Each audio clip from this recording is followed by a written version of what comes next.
Welcome to New TV Telugu.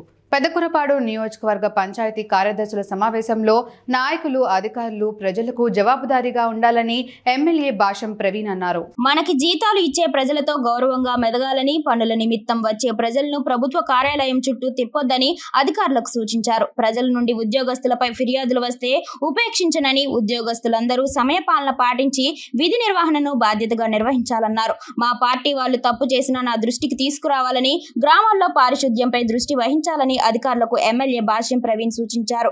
దోమల నివారణకు, రోడ్లపై నీటి నిల్వల నివారణకు చర్యలు తీసుకోవాలని, వీధి కుక్కల నివారణకు చర్యలు తీసుకోవాలన్నారు. ప్రతి 3 నెలలకు రివ్యూ మీటింగ్ ఉంటుందని, గ్రామ పంచాయతీ బకాయిలు నెల రోజుల్లో వసూలు చేయాలన్నారు.